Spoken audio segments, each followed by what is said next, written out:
Rammies, are you interested in a sensual bite of chocolate to support intimate moments and long-term sexual wellness? An all-natural aphrodisiac formulated with 9 potent compounds to support sexual wellness today and every day. Well, we know that great sex starts with chocolate, and our favorite chocolate is Alice mushrooms. You've heard us talk about them in the past. They have the Brainstorm and Nightcap chocolates, and now they have an all-new flavor called Happy Ending, and it is so good. So what happens in this pairing of herbal supplements and nootropics is that they created a product that works instantly and only gets stronger, more potent, and effective with time. Enjoy 1 dose of Happy Ending daily to improve sexual wellness. For immediate arousal, indulge in at least 30 minutes before a sexual experience. Let us know, Rammies, and you can use our code RAM20 to get 20% off when you check out at www.alicemushrooms.com. Enjoy.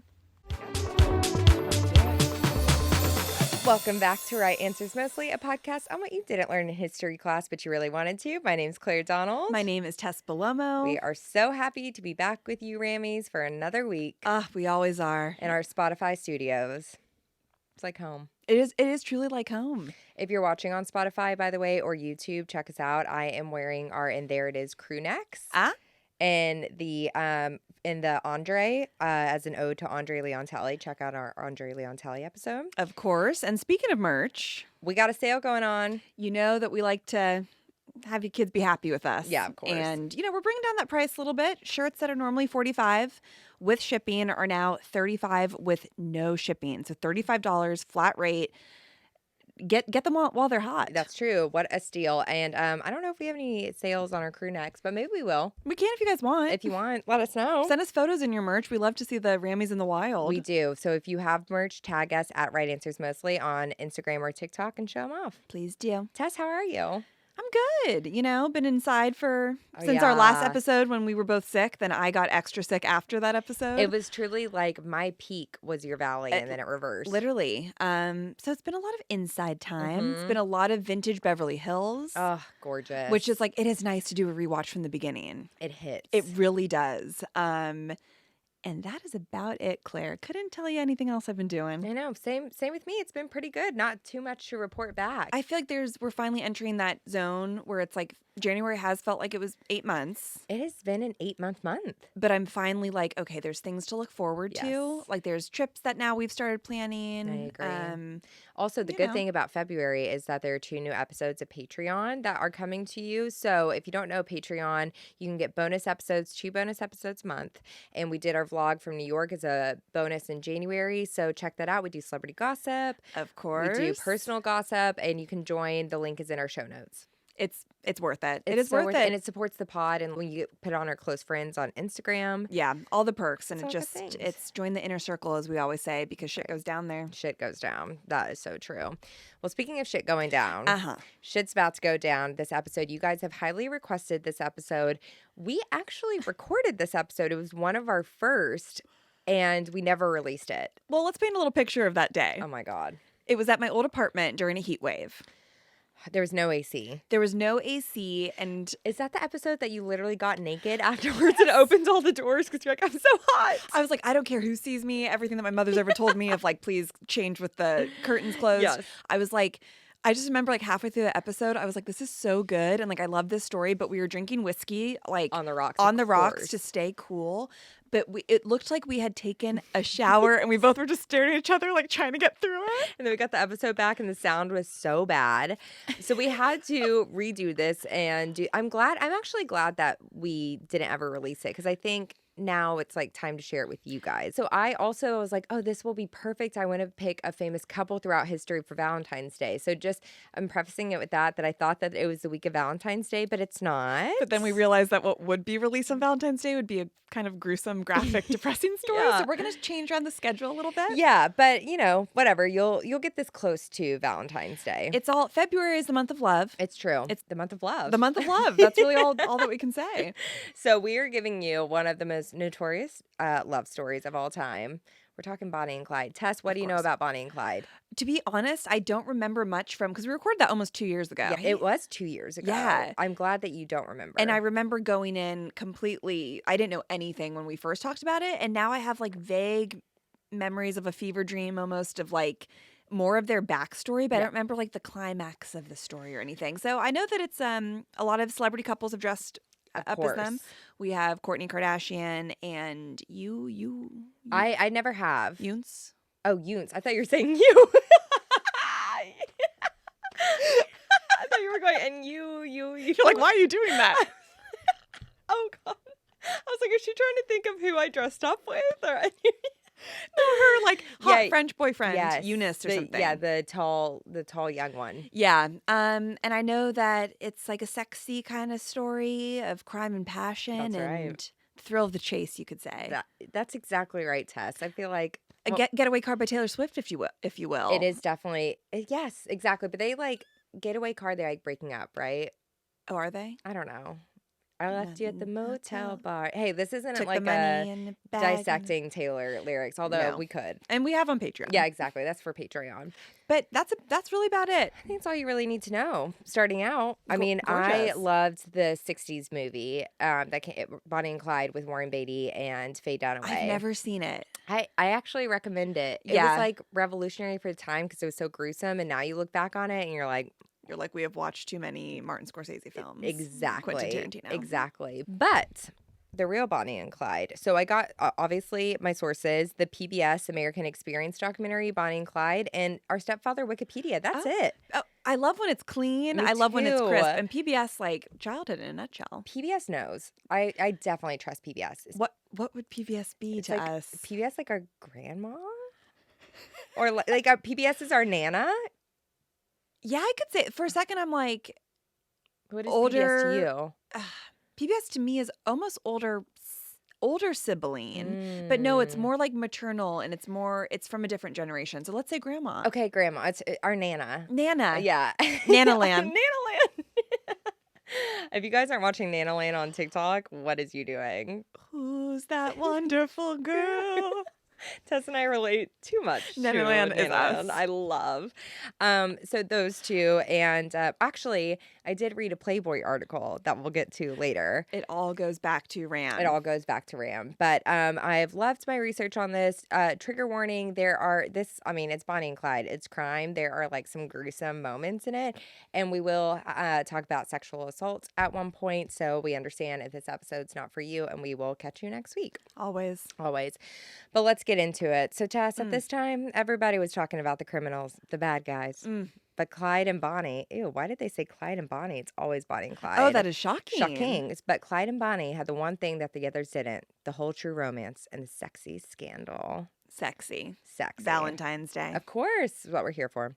So who are these people? Okay, Clyde. Clyde Chestnut Barrow. Chestnut. What a middle name. Okay. He was born on March 24th, 1909. Pisces. Aries. Yes, very good. At Okay. first, I also thought it was Pisces, but it was Aries. I get confused. Fiery. Right. 1909 into a poor farming family in Ellis County, Texas, southeast of Dallas. He was the fifth of 7 children. It's a lot. Oh, boy. Into a farming family. Yeah. So Well, not wealthy. No, definitely not wealthy. His family moved to Dallas in the early 1920s as a part of this like wide migration, because at this time they were starting to like get machinery and stuff. So all these farmers are like, well, we're out of work now, so we need to go find more opportunities in the city. Oh, damn. They were looking for jobs, and many settled in the urban slums of West Dallas. And the area where his family settled was known as the Devil's Back Porch. So They love to say shit like that in the South, don't they? It's always like the devil's come around the corner. and it's like something. 100%, like make it dramatic. Always about the devil. But so you can imagine like how nice that must have been. Like it wasn't nice. Not nice at all. Yeah. They spent their first months in West Dallas living under their wagon until they got enough money to buy a tent. Also, it's so crazy. It's like there were Ooh. still wagons in the 20s. It's reminding me of the Donner Party. Oh my God. I feel like that's an episode that is like often slept on. And when people listen to it, they're like, holy God. That story is just crazy. It's a very fun episode, too. Like, I It feel like was we were a fun. little tipsy during it. We were drinking whiskey on the rocks again of and course. wearing bonnets. Oh, yeah. What's not to love? When we used to dress up for I episodes. miss those We days. can still do it again. Yeah, we can. We're in cozy season still. That's right true. now. Don't ask for it now. No. To set the scene of like what this area was like, they were all lived by a river, and it was like on a campground, and it's mostly mud, and there was one well, and there was like a few outhouses, and it was all these families just like settling there in the mud, trying to like start a life. It's like camping at Coachella. It is, but like way less drugs. I don't know. Oh, well, I mean, they were probably speaking moonshine. Yeah, they probably were moonshine, drinking. less like Molly. Right. I would think. Not the same. Not the same. So he's just like surrounded by poverty, and there was just like no hope or joy really around him. He was also a short king. He was 5'6" and max 130 pounds. I know. Wow. Short king. Short king. Yeah. So But hot. yeah, I feel like he had an energy about him. I think so too. As oftentimes short kings do. It's like the berry, whatever, in Saltburn. Yes, exactly. He Mhm. played good Clyde, actually. I'm like think. kind of picturing him for some reason. Yeah, let's like live in there. Okay. Okay. He's cast as our a Clyde. little scary looking, but hot. A little haunting, making you feel a little uneasy. So he was also like very energetic and a dreamer. Like he saw what life was like over in Dallas across the river, and there was like skyscrapers and nice shops and wealth, and he was like, I want that. Of course. However, he had a taste for expensive life, but he didn't want to work. I understand. I get it. I totally understand. So he starts hanging out with his older brother, Buck, and he starts picking up on some of Buck's bad habits, like petty crime. Just a little casual petty crime. No big deal. Yeah. It starts innocent enough, like they start stealing chickens, and then that soon turns into like armed robbery, as it does. And by 17 years old, he had perfected his signature crime. Tess, can you guess it? Do you remember? Oh God. What's something to do with schools? No. He was like, he would steal the SAT scores of every school. I don't remember. Stealing cars, baby. Oh, of course. I'm Getaway in a car. getaway car. I met you at the motel bar. Maybe it is perfect for this. Like, Yeah, perhaps? stealing cars. Wow. So this is actually the first era, the debut. He's in his car stealing era. He's in debut era. Is this all sponsored by Taylor? This episode? The past 3 episodes, I think we have sung. What can we do? Like, she's everywhere right now. We can't help it. What are we supposed to say? Exactly. So cars in the early part of the century had to be started by hand. So you would actually like literally have to turn the engine, crank the engine. And it was located in the front of the car. So the driver would literally crank the engine by turning the handle, which would allow the process of internal combustion to begin. And like that's how you started your car. But the electric system was just placed into cars, which means you could hotwire a car now and steal it. Oh. Yeah. And Buck, Easy. And Buck was like, you didn't need a key. And Buck was great at it. And he taught Clyde to be even better at it. So that was his specialty. Love. And Clyde's mindset with crime was always like, it's not really a crime, but an obligation. Like, I'm so poor. Like, what am I supposed to do? I have to steal this car. It's like Robin Hood. Yes. Well, Is that Robin Robin Hood Hood? is like, people think of Bonnie and Clyde as Robin Hood because it's like the Depression era, and they're like, fuck the government, let's steal. Yeah. But Robin Hood stole from the rich and gave to the Gave poor. to like the community. Bonnie and Clyde stole from the poor. So And they're like, and we just keep getting more and more. exactly. Got it. So not so He like feels like it's owed to him. right. Well, that's I think usually how it goes, right? Yeah, Of like totally. this isn't fair. Yeah. And And system is not fair. well, and like it's not fair, but also course. like you can't. The repercussions. Yeah, You know? Exactly. Well, we've all stolen once or twice. I actually, I'm sure Right? I have. I was never in a shoplifting phase though. No, you were? Yeah, neither. Of course.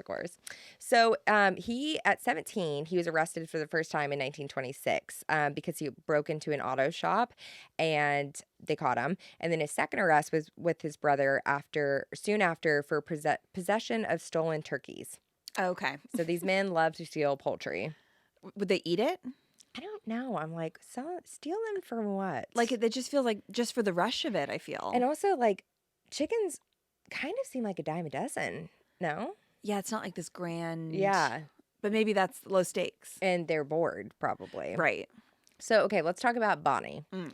So, Bonnie Parker was born smack dab in the middle of Texas in a small town called Rowena on October 1st, 1910.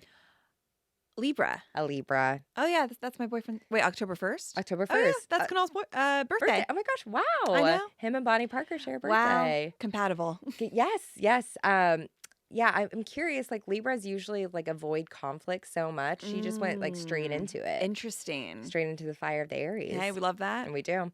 So she was the second of 3 kids. Her father, Charles Roberts, was a bricklayer, and he died when she was just 4. So then her mom was widowed. Got it. Her mom was a seamstress, and she moves her family back to her parents' home in Cement City, which is an industrial suburb in Dallas.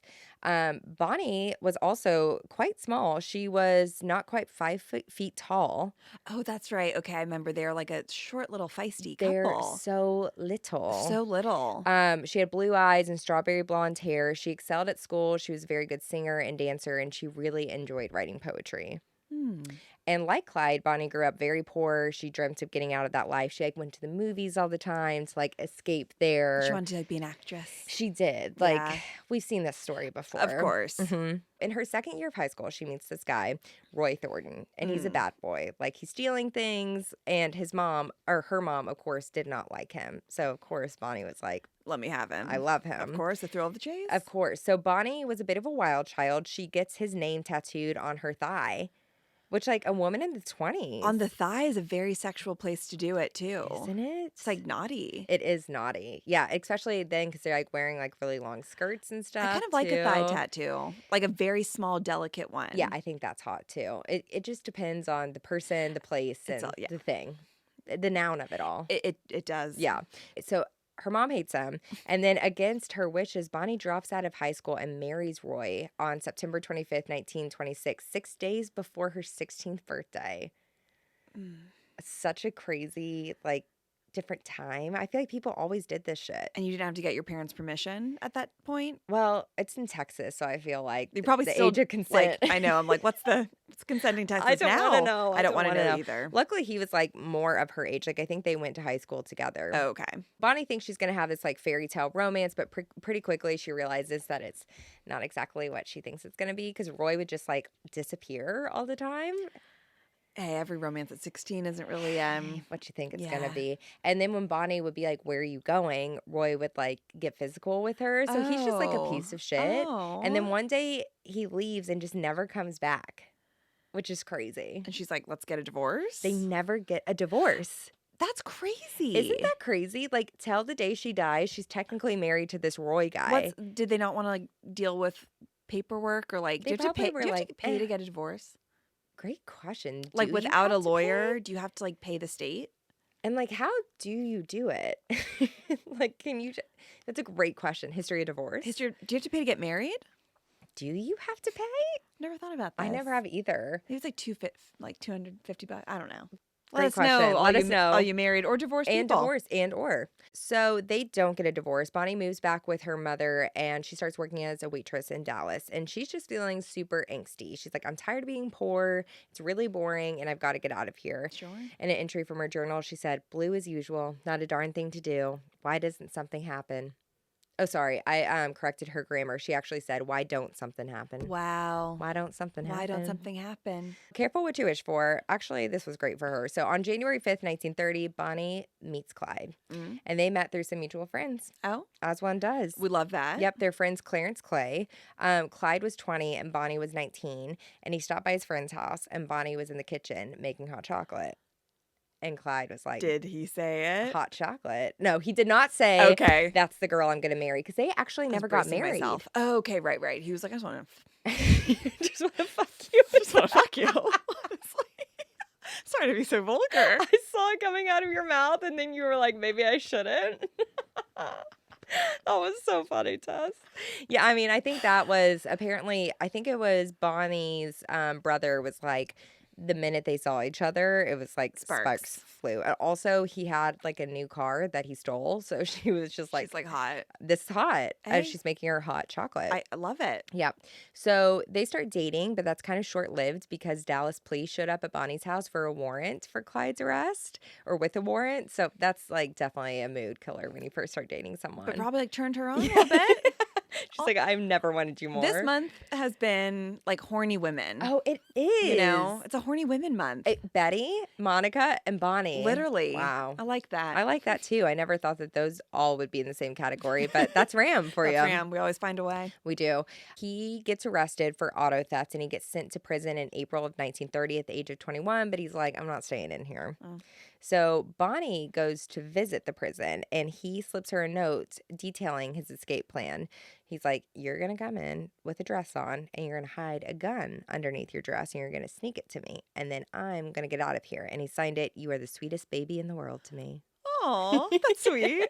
But also, don't they check you for like weapons when you enter? Or was it not the time of that? That's on like this time is so different. I know. I imagine this jail like with A room. like a room Yes. somewhere. Like there's no security footage. Yeah, no, that's true. I guess you can kind of do anything. That's on like the days of no security footage is crazy.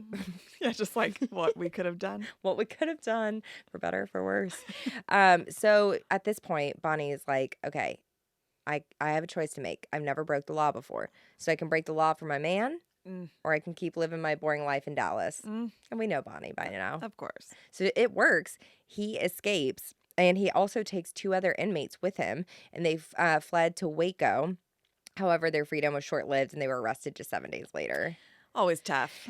Yeah, well, then it's even worse because then he gets slapped with a 14-year sentence, and he was sent to one of the most notorious institutions in Texas, a prison so violent and nasty it had earned the nickname Bloody Ham. Oh my God. Disgusting. Oh God. I just like picture the smells of all the men And the Texas heat. and like the long beards. Yes, it's pretty bad.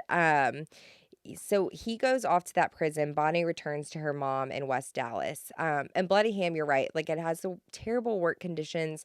They were fed like a piece of stale bread a day. Like, it was really bad. And then again in the summer, like the Texas heat, I'm sure is so my unsanitary. Oh my God. They're outside working constantly. And, you know, Clyde is young and scrappy. You know, he's really small. Oh. And that's not a good thing for you in prison, you know? So there was this convict named Ed Crowder who was over 6 feet tall and 200 pounds. And he does, you know what they call it in prison. And that's what he decided for Clyde. Oh. So for months, Ed continually rapes Clyde.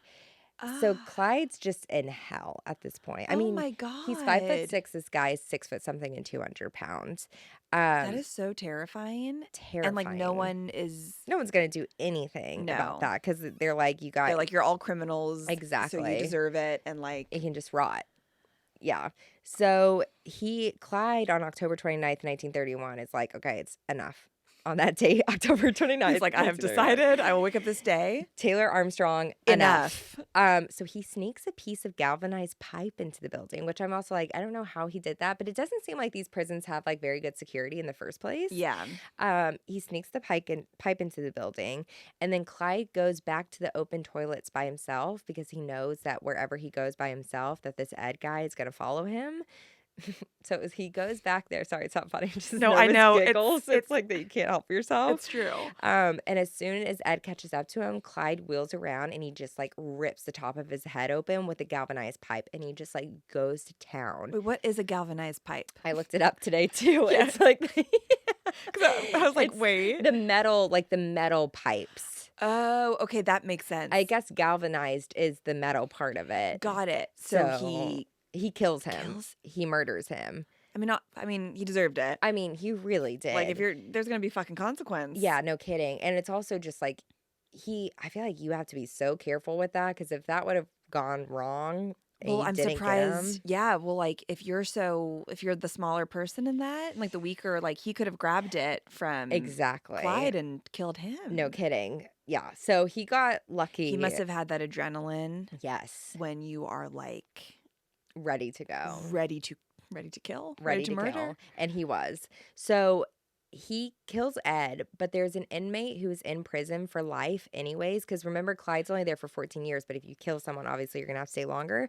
There was an inmate who was in there for life, and he was like, I'll take it off your hands, and I'll claim it for you. What an angel. Community? That is community. It is. So he takes it. I wouldn't do that. I know, but I guess if you are like, oh, because like, what are you gonna what? that guy was a piece of shit too. I'm sure everyone knew it. But then, do they put you in like solitary confinement forever? I don't know. Like, is it like another punishment? That's a good question. Maybe that guy was old. An angel among amongst us, among men, yeah, literally. So he doesn't get any penalties for that. But this is the first man that Clyde ever murdered. And once you start, yeah, then I'm sure he was like, that felt like good, and I like reclaimed my power. Exactly. But he was still stuck at Bloodyham, which is still so torturous. Yeah. And the labor was so bad that Clyde had a fellow inmate cut off his two toe, like not his only two toes, like cut off two toes with an axe so that he wouldn't have to go out and work. So the inmate does. He cuts off two of his toes with an axe, and then he's brought to like the infirmary of the hospital so he doesn't have to work. And just as he does this, he finds out that his mother actually got him pardoned. So his mom had successfully petitioned the governor to release her son, and Clyde left prison just 6 days after getting his toes cut off. That is heartbreaking. What toes did he do? Maybe the end two, but they said he would have a limp for the rest of his life. Because I'm like, yeah. I think the smaller ones, right? Probably, unless it's like the big toe and the small, so you almost have like a... With an axe. I know. I'm like, how can you still work with your toes? He probably thought about it. Well, he probably was like, just anything to get me a week off. Oh, my God.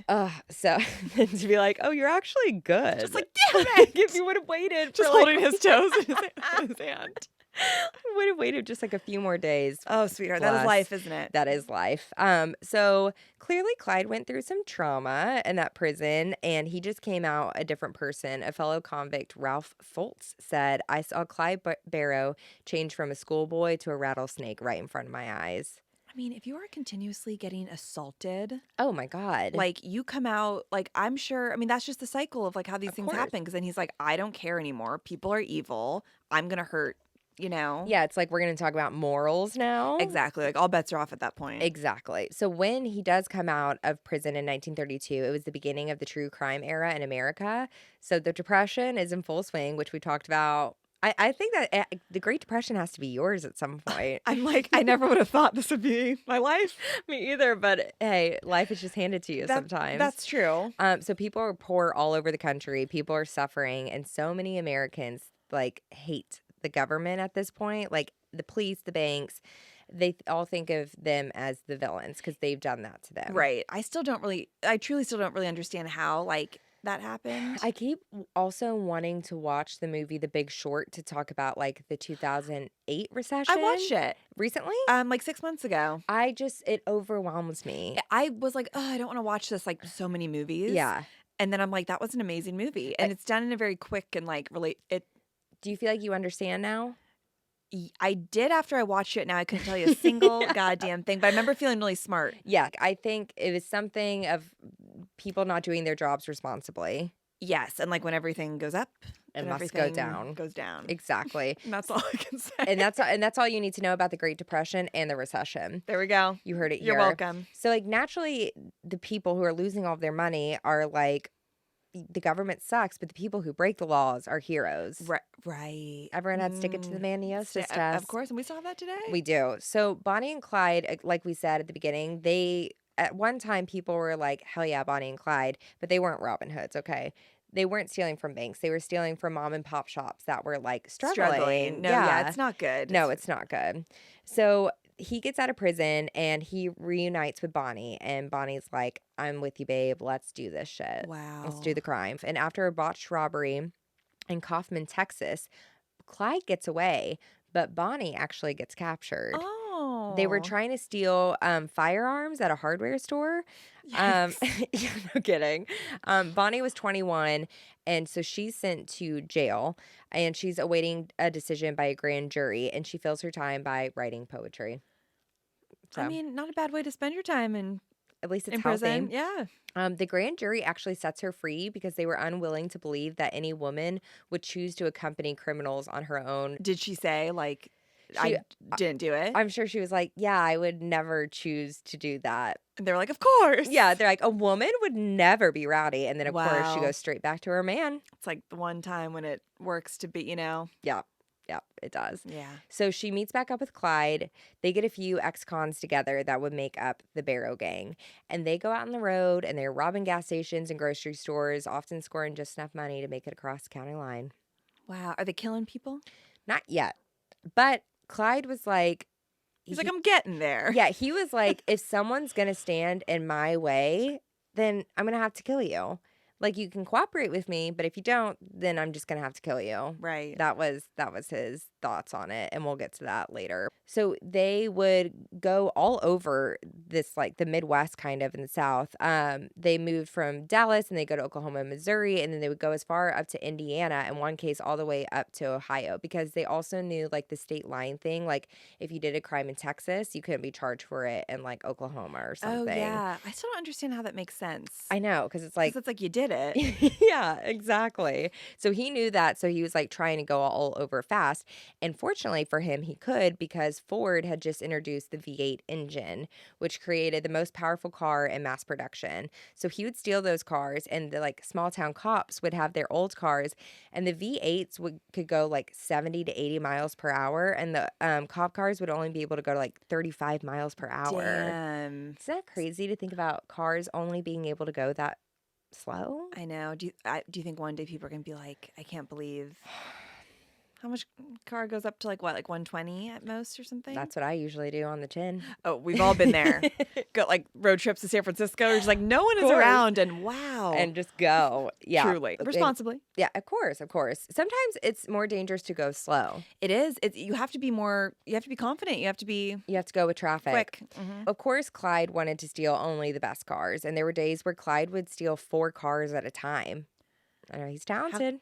Because then he's talented. Because then everyone in his team then would take one. I think they would take one, but I also think he would steal a car, get to another place, hop out, and steal another car so people couldn't track him. Smart. He was a very good driver. I mean, yeah, you have to be. You have to be. But they weren't like tight about their crimes. They could be like very sloppy. On April 30th, Clyde was the getaway driver. I just can't say it. I know. I'm in a getaway. Just Sorry. Just say it once more. So he was the getaway driver in a robbery during which the store owner was shot and killed. And the store owner's wife identified Clyde from police photographs. So they weren't like being that discreet. And then on August 5th, Clyde and his friends were drinking moonshine at a country dance in Stringtown, Oklahoma, when the sheriff and the deputy approached them in the parking lot. And then like something happened, and Clyde and his friends shot and killed the sheriff and like gravely wounded the deputy. And this was the first law officer that Clyde and his gang killed, but it would not be the last. They eventually killed 9. They're getting sloppy. They're getting cocky. Exactly. And it's like, just be more low key about it. Don't be like out drinking moonshine at a dance if you've been like robbing people. No. You know? Yeah, you can't be drunk doing this shit. No. But they also were smart because they would rob National Guard armories that were all over the state, and they would break in and steal Browning automatic rifles, which were like the big time weapons. And those weapons were not made available to law officers, so they would have like a pistol while Bonnie and Clyde would have like automatic rifles. It's so scary, but like that's so smart. It is very smart. I mean, they're prepared. Yeah, exactly. So with these weapons, Clyde started using them more, and his temper started getting a little shorter. And like we said, like I'm sure the more that you kill, the easier that it gets. Of course, like you're like numb to it. Exactly. And again, like he thinks that everything's owed to him. So his nephew recalled after Clyde's sister asked him how he felt now that he killed someone. He said, "Sis, it makes me sick to my stomach. They've got guns. I've got guns. You know, they're trying to kill me and I'm trying to get away. I feel bad. It makes me feel sick that I had to take a human life, but it was them or me." And it's like, you don't feel that bad. No, this is a dangerous path to be going down. Yeah, no kidding. So since they're being a little sloppy and they're going all out, they start making news. People start to know who they are. But Bonnie and Clyde, no matter how famous they're starting to get, they always made time to see their families. Oh, yeah, I forgot about this. We were dying last time of just like family first. Family over everything. Family barbecues. Of course. Even though we are on America's Most Wanted, we must go home and see our families. That's a nice quality. It is nice. It is nice to see like a bad boy that loves his mom. Were their families like, what the hell are you? Like, they knew that they were in trouble? So, yes, they knew that they were in trouble. And Clyde's family, they actually started kind of getting close to each other because it's kind of like our kids are trauma bonding. Exactly. They assumed that phone lines would be tapped, which is like crazy that they had that technology even back then. I know. And like smart that you knew that. Clyde was always thinking. I would not last a day with that kind of same. You know? No. I leave a trace everywhere I go. And that's probably for the best for us. So Clyde would put a message in a Coke bottle, which is appropriate that you're drinking a Coke today. Sponsored. I wish. Just kidding, I please, wish. if we could. And he'd drive down the road and he would toss out the Coke bottle with a message in it, like in front of their house. And then Clyde's mom would go out and get that Coke bottle, read the message, and then she would call her family and Bonnie's family and would say that she's got a big pot of beans, some cornbread, and some fried chicken. Anyway, you want to come over? And everyone would know that means Bonnie and Clyde's. It's coming out. The Southern is coming out. It's happening. That sounds so good. I could like really feel some Southern food. I would love cornbread right now. Oh my God, some baked beans. And some fried chicken. Oh my God, I want it. Same. That sounds so good. So actually, they did actually end up having all of that food, which is good, and they got to see their family. Great. So it's win-win. They would all meet up at like secluded parks outside of Dallas and have home cooked meals. And Bonnie brought everyone gifts and cash that they like, desperately needed during the Great Depression. But Bonnie's mom, even though they were like all coming together, was like, "You need to cut this shit out." Yeah, like this can't last forever. Yeah, and she like. Remember, she didn't like Roy, her first husband. I don't think she like loved Clyde. Well, she's probably as a mom, like you're gonna get killed too, and like because of this man. Yeah. So she was like, "You need to stop." And even Clyde at one point tried to convince her. He's like, "The law is looking for me right now, but they're not really looking for you yet. So get out while you can." We know that, Bonnie. We know her. She loves a bad boy. It's a toxic cycle. She's standing by her man. So she was like, "Nope, I am going to stay with you forever." So by the spring of 1933, it had been 2 years since they had started their life of crime, and they're adding a new member to their gang, Clyde's brother, Buck, the one who likes to steal chickens. Oh, yeah. So he's on parole from prison, his family. Is Buck not that bright? I don't know. Maybe it's just the name. No offense. I mean, yeah. And it's like he didn't have the most opportunities, you know? So I would assume for him in a way. Well, guess what his wife's name was? Blanche. Blanchard. We love Blanche. Blanche is the dog that I'm currently dog sitting right now. Tubby's today. girlfriend. Yeah, truly. Tessa's dog's girlfriend. As I was typing my notes, I was looking at her today. I was like, "You didn't even know." She's like, "What?" The name you share.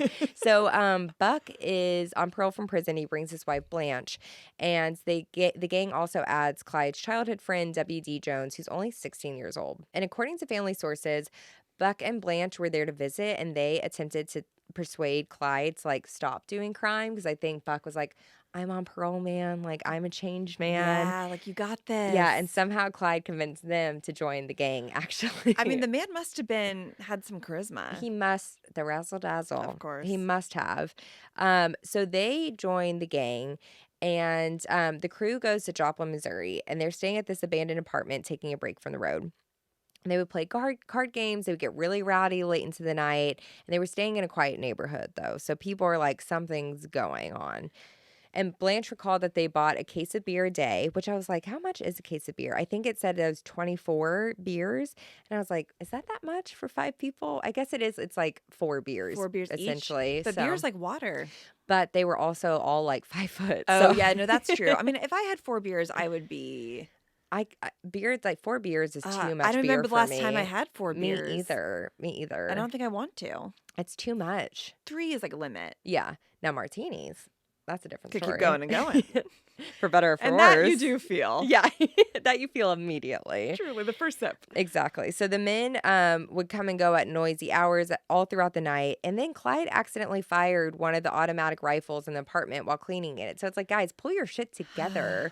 Make it tighter. Yeah. So no neighbors went to the house, but one reported suspicious activity probably after the automatic rifle went off. That will do it. Yeah, to the police department. And on April 13th, the police assembled a 5-man force in 2 cars to confront what they thought were just like bootleggers hanging out at this apartment. It was not. It was Bonnie and Clyde. So they are not prepared. One of them swings up a car to block the driveway so no one can get out and through the actual car door or through the actual garage, but through the garage. So they see these police officers coming up and they just start shooting off their guns. And remember, they have automatic rifles. Yeah. The police officers thought they were going to see bootleggers. So they just have like a pistol. So it's on. And then the police immediately are like, shit, this is not what we thought it was. Yeah. And so they try to get out. The Barrow brothers and W.G. Jones open fire and they kill one of the officers outright and fatally wound another one. Bonnie opened fire with the guns as the others fled, forcing a highway patrol sergeant to duck behind a large oak tree. And the bullets from the gun struck the tree and forced wood splinters into the sergeant's face. Ouch. Ouch. That's awful. I would just like want to die at that and point. like when they're not even prepared for this at all. Literally, like, holy shit. Yes. They thought that there was just like some drunk teenagers up there. Terrifying. So splinters get thrown into his face. One policeman was so riddled with bullets, his arm was nearly detached. Oh my God. Yeah, and so he would die before daybreak. So then Bonnie's shooting at them as they're like all trying to get into the car to go away. And then she finally gets into the car, which was one of their stolen Ford V8s with the others. And then they finally pulled Blanche off the street because while all of this was happening, Blanche was chasing her dog Snowball. I'm imagining Blanche the dog. Yeah. It's so hard not to. They're like, just get in the car. Oh, Snowball. I know. Snowball's probably freaking the fuck out. Make it? I think she did. Oh, thank God. Yeah, thank God. As long as the dog makes it. Literally. In like every TV show I'm watching, if there's just like, I'm like, I don't care what happens to the humans. I mean, that's life. It's like, life. Shit happens. But the dog? They don't deserve it. No, they definitely don't.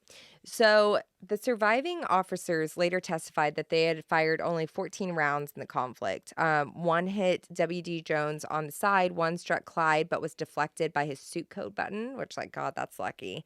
And one grazed Buck after ricocheting off a wall. So they break out of there, but what they left behind would change everything because the group had to leave so fast they couldn't gather up all of their belongings. So they left things including Buck's parole papers, which were only 3 weeks old. He was literally on parole. Like, damn it! He's like, I tried so hard. I tried. Oh, but like all your information is on there. Yeah, so they immediately know that it's Buck Barrow. A handwritten poem by Bonnie. She's like, signed. She's like, gotta protect your work. She's like, XOXO, Gossip Bonnie girl. Parker. Clothes, jewelry, weapons, and a couple of rolls of unprocessed film. And on this roll of film, there's it's like nudes. I was like, are there Bonnie's nudes? It's like literally where my mind just went and I already know what's on them. Can you imagine? Oh, that would be terrifying. Truly. So on the rolls of film, actually, it was pictures of Bonnie and Clyde, but they had their clothes on. And it's the it's the famous ones that we see today of Bonnie holding a gun to Clyde. Yes. And then the best picture of all is Bonnie Parker leaning on a stolen car, and in one hand she's dangling a pistol, and then in her mouth is a cigar. I was looking these up because I was looking for a photo for the clue for the newsletter. Oh, yeah. But without it being like obvious. Yeah, I'll yeah. let you know which one I chose. I was like, is this? We'll see. You guys will see on our newsletter. Questionable. But they look so different than how I pictured them. Did you picture them being like super hot? Like stunning. Movies. Like that's what the movies That is have what the done. I know. I was just like, oh. Yeah. That's exactly what you want people to say when they see your picture. I know. So sad. Well, they're just like, they're just like two poor kids from Dallas. No, yeah, and like the 30s were not kind to anyone. No, and I can't imagine they're like bathing regularly. Yeah, no, it just, yeah. But at the time, so I'm sure that the police officers were like, holy shit, when they get these developed. Yeah. And then the police sends them to the Joplin Globe, and the Globe sent the poem that was left and the photos over to Newswire, which is a national magazine. Because at that point, were they just like drawings of like Most Wanted Yeah, and stuff? And now they're like, we exactly. have everything we need. Exactly. So the Barrow Gang became front page news throughout America, and now like everyone knows what they look like too. This guy Jeff Gwynne in his book Go Down Together: The True Untold Story of Bonnie and Clyde noted John Dillinger had matinee idol good looks, and Pretty Boy Floyd had the best possible nickname. But the Joplin photos introduced new criminal superstars with the most titillating? Titillating? Titillating. I love that word. With the most titillating trademark of all, illicit sex. Clyde Barrow and Bonnie Parker were wild and young and undoubtedly slept together. Oh, like how presumptuous. Like, why did I put that quote in there? Because it is kind of funny to be like, yeah, they hooked up, and that's important information for this case. Like, and we're obsessed with them for it. I'm dying. So, but like, truly, I think that people were like, oh my God, they're a couple and they're wild and they probably are sleeping together. It's crazy to think of like a woman even doing, like most of these times it's like a group of men or an individual man. Exactly. And that they're on the run. Like, the only way you can describe that is like, hot. Yeah, Bonnie and Clyde, but it's like Bonnie and Clyde is like an adjective almost in a way. And it is like sexy. Yeah. Because like I feel like they like rob or kill someone and then they like make out after. Yeah, exactly. Like in the car, Exactly. And it's like, it's us against the world, you know? Wow. And sex sells. Of course. So, of course, these newspapers are like, we're going to make a pretty penny off of this. And people want to know, like, boy, does it sell. They became a symbol that people could also, because of this time, seize their own fates and people could defy authority and get away with it. So they're like, not only, also, they were like, people thought they were pretty hot. So it's like this hot young couple that's breaking the law and getting away with it and like taking their fate into their own hands. They're like, we can do anything. Yes. Like the world is our oyster. Exactly. Wow. So the legend of Bonnie and Clyde were born. And with these photos, these two become mythic outlaws. And people like needed entertainment and needed an escape at this time. Truly. Like you take what you can get. I mean, there wasn't much going on. There's nothing like they didn't have TV. Oof. I know. I mean, time before Bravo scares me it makes me sick. Shakes me to my core. It makes me sick? No, we don't have to think about it. No, we don't. We don't have to live there. But now that their faces are out in public, they're like double on the run because like now people are going to recognize them. Mm-hmm. Like they could be kind of covert before. So they start from Texas and they go as far north as Minnesota for the next 3 months. And like with their fame, their daily life becomes more difficult. Like they couldn't hang out in restaurants or motels anymore. Like we can't go out. It's so true. It's so true. Oh yeah, they can't like check into a motel. No, they can't. So it's like, how are we going to find places to sleep? Well, I guess like, I think they had a picture of Bonnie and Clyde and W.D. Jones, but they didn't have a picture of Blanche and Buck. So like, I guess that's helpful. Do you think Buck ever got jealous? I bet he did. Oh, I'm sure. I bet he did. Yeah, I would be. He's like the Robin to the Batman. Exactly. Yeah. So they have to like start cooking at campfires and like camping out and like bathing in cold streams. So it's price of fame. It's the price of fame. And that's like, I think also people like assumed they were living a very glamorous lifestyle because they're like stealing money. It wasn't glamorous at all. And they couldn't ever settle anywhere. They always had to be on the move. They're probably so hungry, so hungry, thirsty, so tired. Yeah. And plus the 5 of them were together constantly. And they couldn't like talk to anyone else. So I think they all started really getting on each other's nerves too. Oh, interesting. Yeah. So then on one night in early June 1933, something very bad happens. Clyde, usually an amazing driver, but he didn't see this warning sign at a bridge under construction while driving. And I don't know where Buck and Blanche were at the time, but they weren't with Bonnie and Clyde and D.W. Jones, and they're in Texas. And so the car flips into a ravine. And when the car flips, it catches fire. And Clyde and I assume W.D. Jones were thrown from the car, but Bonnie was trapped in the burning car. And sources disagree on whether it was a gasoline fire or if Bonnie was doused in acid from the car's battery. But she sustained 3rd-degree burns to her right leg so severe, this is gruesome, that the muscles contracted and caused the leg to draw up. I don't even know what that means, but it sounds horrible. What does that mean? That is the most... I don't want to know. D.W. Jones observed she'd been burned so bad none of us thought she was going to live. The hide on her right leg was gone. From her hip down to her ankle, I could see the bone at places. Oh, I'm surprised people live. I feel like in like the 30s and like even before that, people lived through such horrific things without like modern medicine. I'm like, how did that happen? And that's the thing, Tess, because it's like, there was probably some more modern medicine, but not for Bonnie because she can't go to a hospital. Oh, yeah, that's true. The 30s seems so dark, So, though, no, thank you. and dusty. No, very dusty. Dark and dusty. With the help of a nearby family, Clyde eventually gets Bonnie out of the car, and they manage to save Bonnie's leg by rubbing in baking powder and grease, which just seems like an infection. Also, it's crazy that like, they knew to do that. Hey, I guess, like, I do feel like people were more resourceful back then. They're like, if your leg's going to be burned, rub it in some grease. Oh, I guess. maybe to get the flames to stop. Oh, but with the baking powder, I don't know. I don't know. How do you have so much grease? I don't know. Where's it from?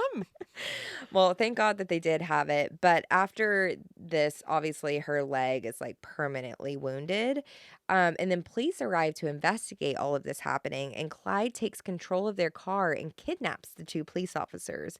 This 5'6" man, Like, how strong was he? so strong. Good God. And so he kidnaps them, and he eventually sets them free 50 miles down the road, which is like they're just stranded. I'm surprised he didn't kill them. I guess he was like, unless you give me Okay. a reason, Okay.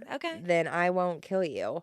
And then eventually Bonnie and Clyde meet back up with Clyde's brother, Buck and Blanche. I'm sure they were like, holy shit. Oh, What has literally. happened? What has transpired? So they end up hiding in a tourist center near Fort Smith, Arkansas. Oh, shout out. Down here, which I think was my great aunt or uncle. That's right. Yes, that were actually Bonnie and Clyde robbed their store, but they didn't kill them Thank God. in Arkansas. Yeah, no, thank God. But that's crazy. That is wild. You just never know. It all goes back to Ram. Wow.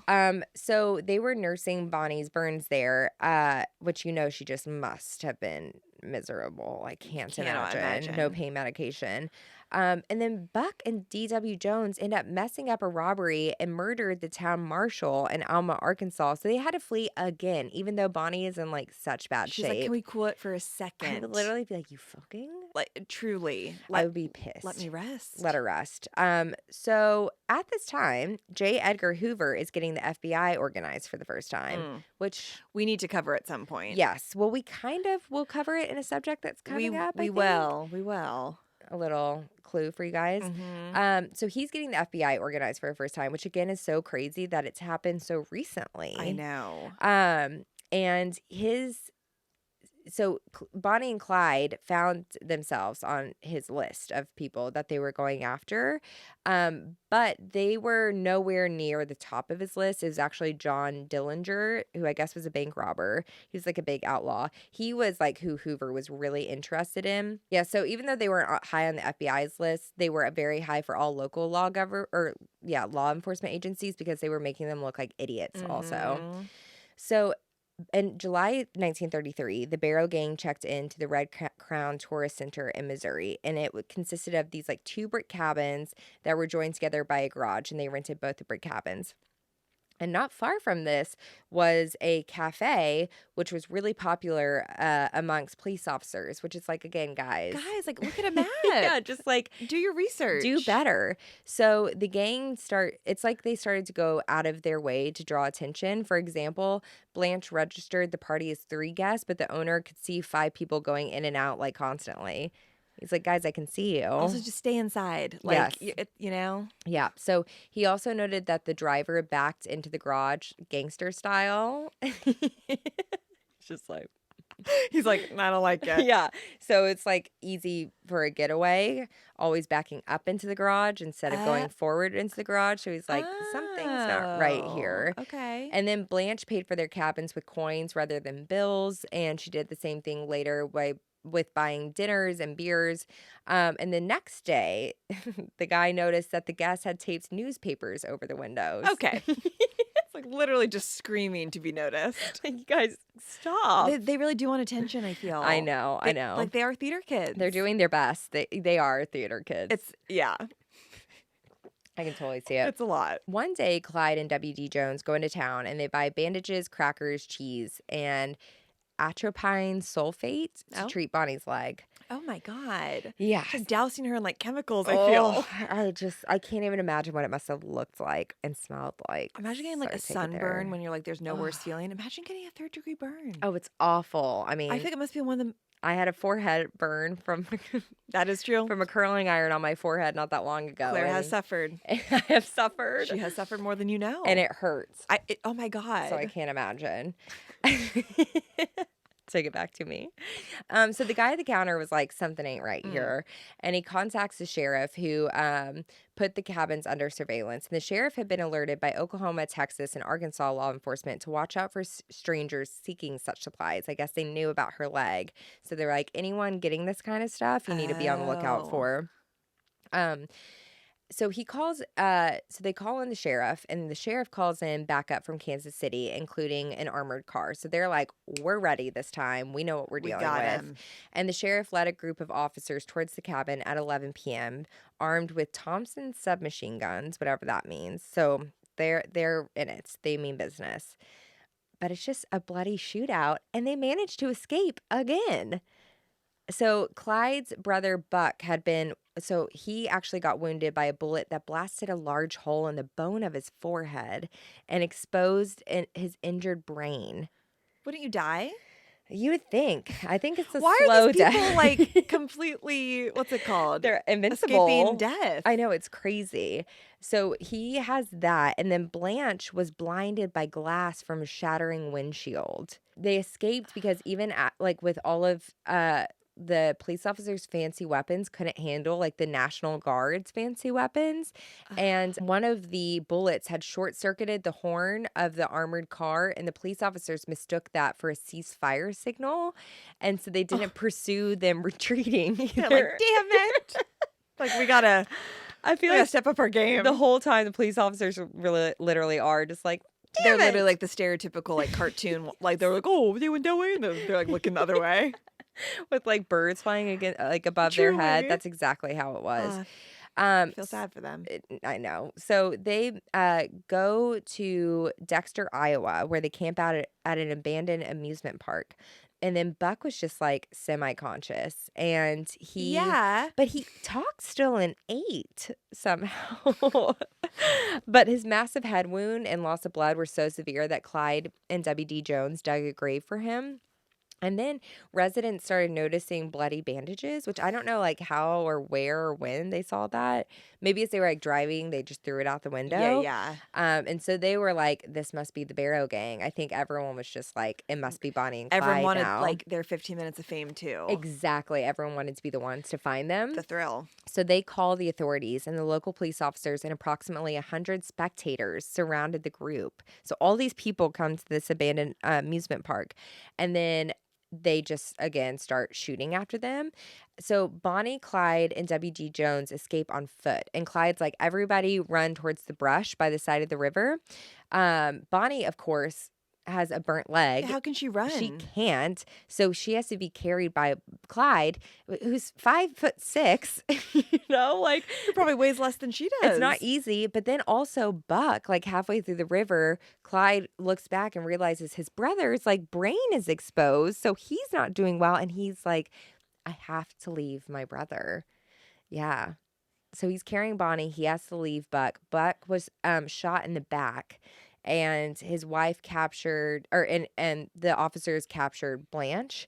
And as they're capturing Blanche, there was this photographer from the newspaper runs up with his camera to take a picture of her. And she's blind from the glass. So she thinks that someone's like got a gun and is about to execute them. It's chaos. But there's actually pictures, which obviously we'll post on our Instagram, of Blanche like getting captured. Oh my God. Oh, I forgot to say also, one of the things that gave away or that like brought a lot of attention to them is that Blanche always wore like riding pants. Chic. So chic. But people in the town were shook by a woman wearing pants, and they were like, people were talking about it 40 years later. Like that's what they were like, they were more shook by that than the fact that she was like robbing like a criminal. Like she did murder someone, but the pants. Oh my God. I know. Isn't that so crazy? This is the world that we live in. It is. Oh, it that's is. sad about the brother. I But it's like know. he was going to go anyway. If your brain is out of your... Yeah, it probably was for the best. Like it probably was quicker. And Clyde was probably like, I have a choice to make. Like this is my girl. and Bonnie's gonna make it too. Yeah. And like, there's no Exactly. no It must have been way. awful, though. Oh. So Blanche goes to jail, and Buck died of his head wounds. Oh, I guess he didn't die from the wound eventually, because he died from his head wounds and pneumonia after surgery 5 days in I the feel hospital. like it was always pneumonia back in the day because I don't think like they knew how to like maybe antibiotics weren't around at this point because like that's what keeps you like from right Getting like after you sick. get surgery. Do you get Right? pneumonia after surgery? I thought you did. I have no idea. I mean, it seems to be. God, what like a I'm just like, what is pneumonia? what is surgery? It's just like a dragged out death. Pneumonia is with your lungs. Yeah, I think. Yeah, I actually don't know. Maybe I don't know, but he got it and he died. And he was gone. R.I.P. R.I.P. Buck. I do feel sad for Buck. I always have since the beginning of the story. I know, especially because he tried to convince them at the beginning to get out. I know. Yeah, And he got tough. sucked back in, and look at him now. Yeah, he did. So now that Buck has kicked the bucket and Blanche is gone, honestly, like Blanche, it's kind of like good riddance. Blanche was always like, "What are you doing here?" It's enough. It was like a little like losery. I agree. So, but they needed to add more to their gang, which I'm kind of like, why? At this point, you've lost a brother. Yep. One of them is in jail. Yep.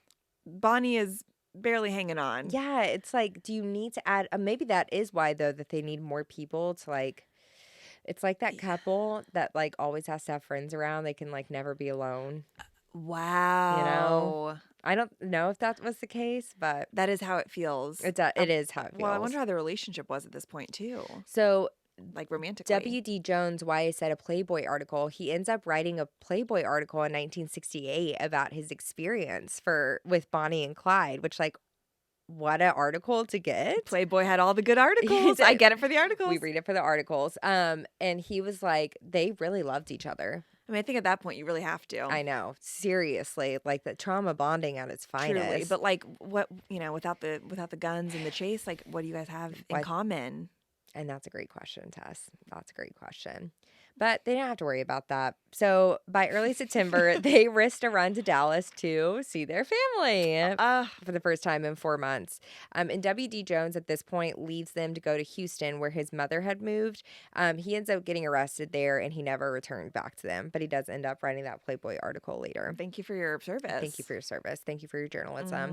Mhm. Through the fall, Clyde continues to commit several robberies with small-time local accomplices, while his and Bonnie's family took care of her and her leg.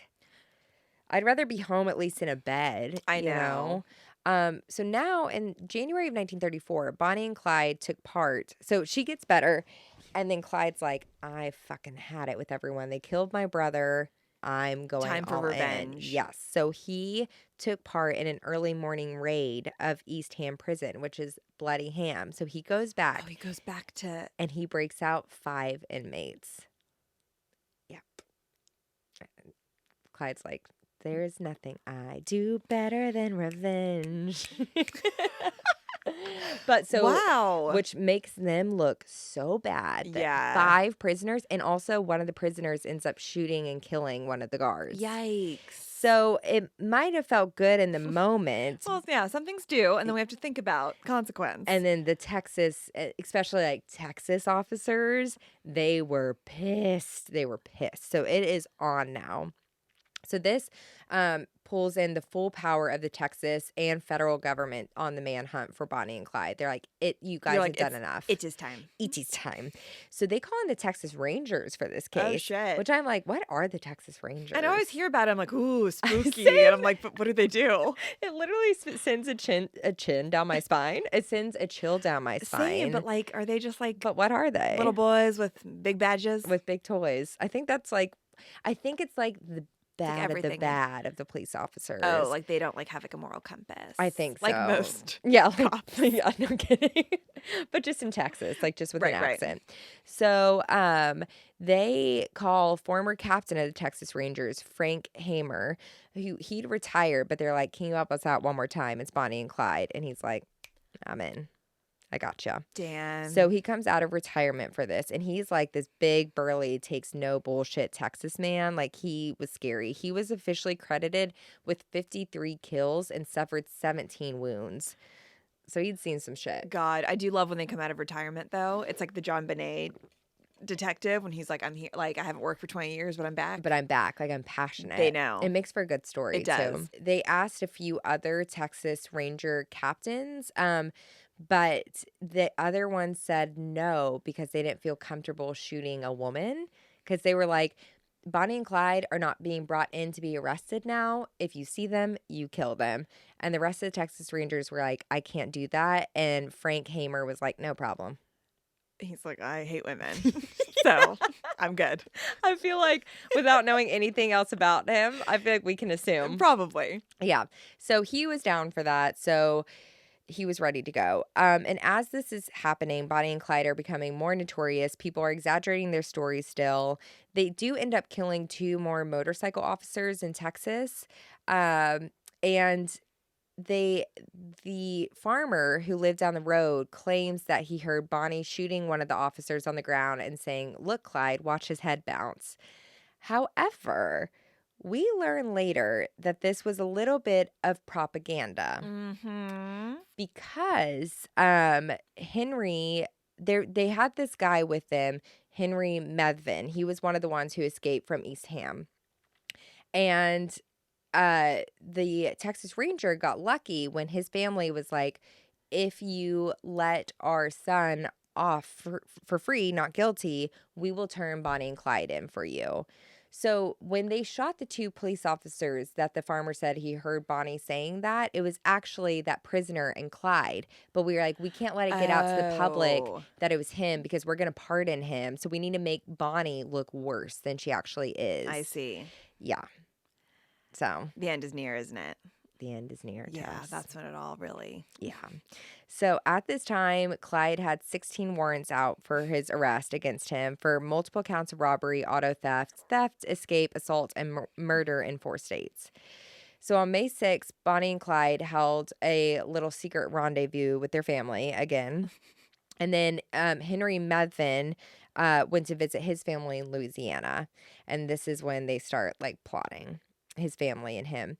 And Bonnie and Clyde's lifestyles had like really taken a toll on everyone. Like obviously Buck was dead. Yes. Blanche was in prison, and the police like keep harassing Clyde's family, being like, you must know where he is. You must know something.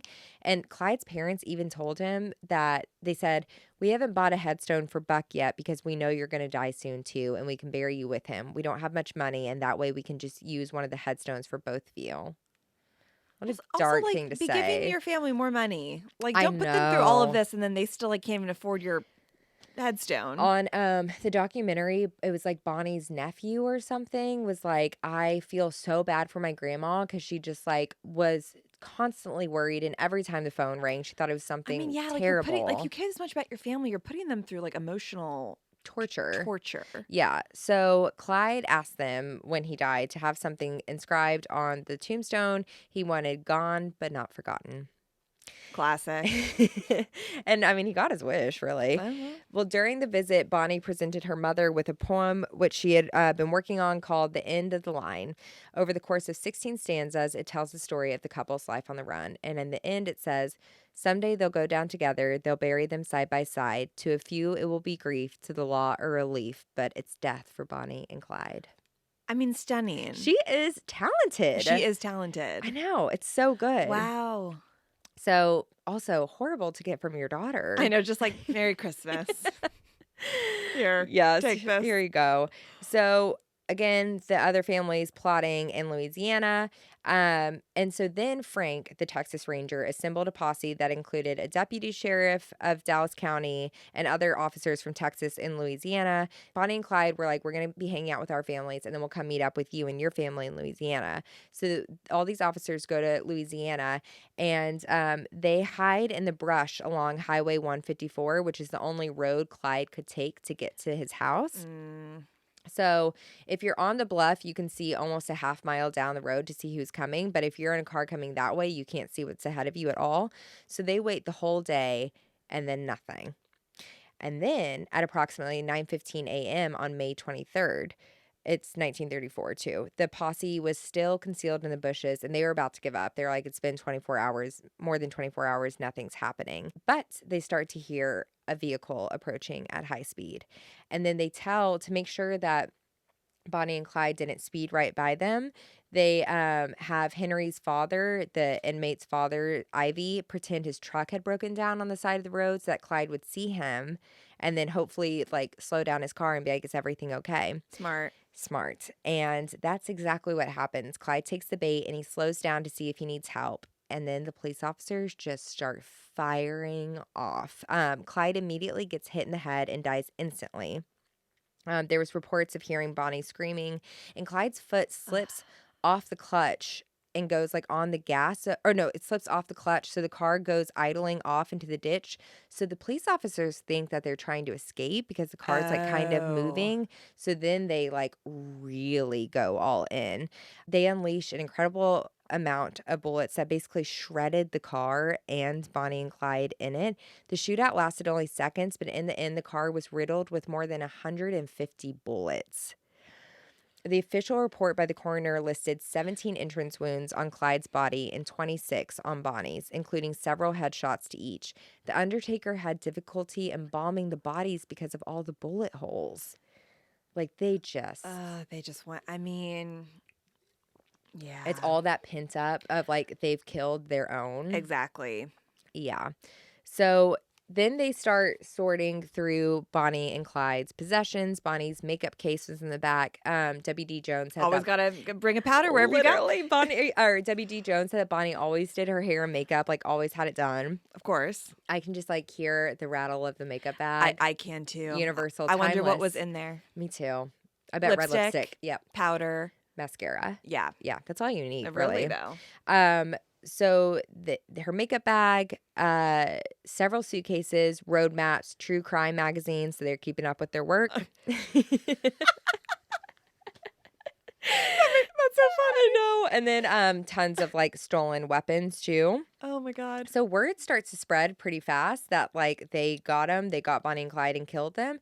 And so people start just like crowd the highway to take a peek. And people try to take stuff for souvenirs. Like there was an officer guarding the car, but then so many people started coming that it was like overwhelming to them. People started clipping off pieces of their clothing. One woman cut off a bloody lock of Bonnie's hair and a piece from her dress, which were later sold as souvenirs. One man took a pocket knife and was trying to cut off Clyde's trigger finger as a trophy. Why are we like this? And this isn't like, oh my God, that's so crazy. Like, we're still like this today. It's like when OJ was on his Bronco race and everyone started following him. Like, why? Guys, stop. There's no need to do that. Get a hobby. It's bad. Someone like Bonnie was wearing her wedding ring to Roy Thornton still when she was killed. And someone tried to take that off and steal it. Isn't that crazy? Wow. If I were Clyde, I'd be like, she's not happy. Not happy. She's not happy at all. I know. So interesting. The population of that town in Louisiana grew from 2,000 to 12,000 within hours. Influencers. Truly. Totally. I mean, wow, they're influencing.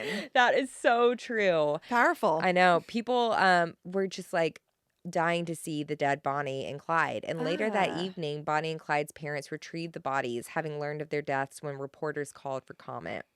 I mean, I guess they were preparing for that every day, right? I feel like towards the end, that last visit with Bonnie giving them that note, they knew, talking about the tombstone, like there's only one way out. Yeah, that's for a dark last visit. Yeah, just like we're going. That's terrible. Yeah, so they knew it was coming to an end. So Bonnie and Clyde were they wished to be buried side by side, but Bonnie's mother wouldn't allow it. She said he had her in life, but he can't have her in death.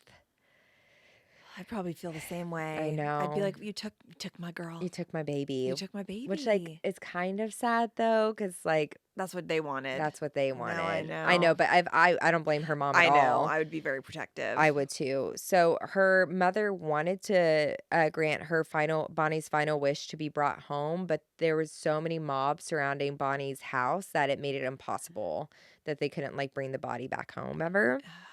More than 20,000 people attended Bonnie's funeral, and her family had difficulty reaching her gravesite because there were so many people there. Oh my God, like the original Princess Diana.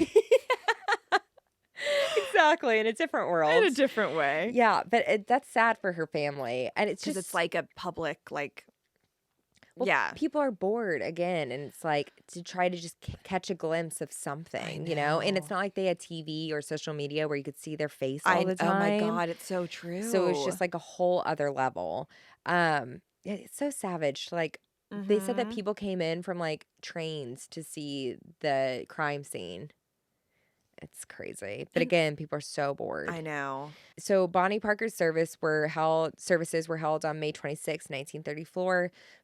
Flowers came from everywhere, including some with cards allegedly from Pretty Boy Floyd and John Dillinger. So the outlaw sent flowers to her family, which is like kind of iconic. That is. I love that. Kind of hot. That's what I was literally just thinking, Tess. There's something about it. There is something about it. A large floral arrangement was sent from the Dallas newspaper vendors. In 2 days, they had sold almost 500,000 copies of extra editions from So they're that. like, thank you for Thank you so business. much. Literally, which is Here's also a so floral dark. arrangement. That's savage. That's kind of fucked savage. up. That really is. That's like Mean Girl shit. Oh my God. They're like mourning. Yeah, that's tough. That's tough. The couple who had always been inseparable in life were buried in family plots in different cemeteries. Clyde's private funeral was held at sunset on May 25th, 1934. However, thousands of people went to the Dallas funeral home where Clyde's body was to get a look. It was like a never-ending line of men, women, and children from every walk of life to walk by his casket and get a fleeting glimpse of the boy who had wrought so much death and destruction. In this article, it said, everyone wants to see how such a bad boy looked in death. Wow. Crazy. Like children. Damn. Yeah, children don't need to be seeing that. No. God, they've seen so much already. Yeah. Children of the 30s. Yeah, They're no like, kidding. what Just is another it? day. Just another day. It's like, what did you guys do this afternoon? We went to see a dead body. Literally. Clyde was buried next to his brother, like, his parents said. They shared a single granite marker with their names on it, and sketched on it was "Gone but not forgotten." In 1988, a casino near Las Vegas purchased the vehicle that they were killed in for $250,000, which calculator is about $600, a little over $600,000. Oh. Yeah. And as of 2024, the car and the shirt Clyde was wearing when he was killed are displayed behind a glass panel at Prim Valley Resort and Casino in Prim, Nevada. So dark. Ram field trip? Yes, to Nevada. Let's go gamble and look at the car. Let's do it. We're like, those people are sick. Yeah. Like, who has the time? We do. We sure it's work for us though. I know. This is our work. Write it off, of course. So Blanche Barrow, what happened to her? She eventually gets married a couple times, Okay. but she died of lung cancer on December 24th, 1988. It's like a pretty long life. Whoa. Yeah. Damn. And so I will leave you with this from the PBS doc. Nah. No. By 1935, just a year after Bonnie and Clyde's deaths, Hoover's lawmen had eradicated all of the Depression-era gangsters. Bonnie and Clyde may have been the first to go down, but their story overshadowed all the rest, not because of their crimes or even their violent downfall, but for their enduring true romance. Wow. And that is Bonnie and Clyde.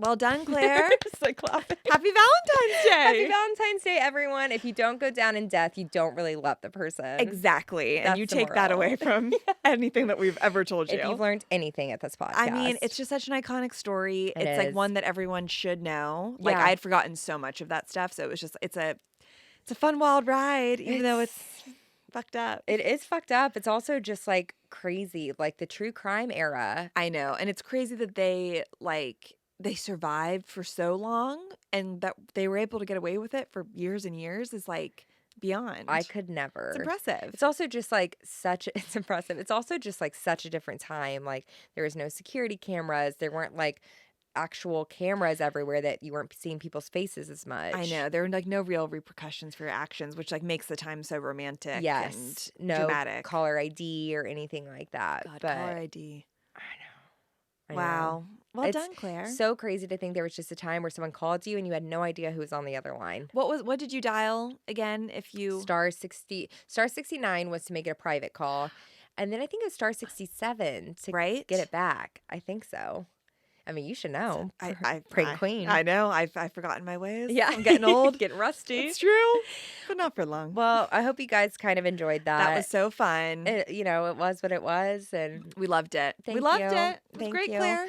And if you guys are still listening, please follow us on Instagram at Right Answers Mostly, and same with TikTok. Please leave a review and subscribe. Join our Patreon. Post this episode if you liked it. We really love Yes. when you guys post specifics because, that just really helps When your community be able to then, love Yeah. us too. When you guys repost us, it helps us so much. Yeah, so please do buy some merch on sale right now. If you have a Valentine, if you have a Galentine. That's right. And just have a great day. Yeah. Have a great day. Love you guys. Bye, man. Bye.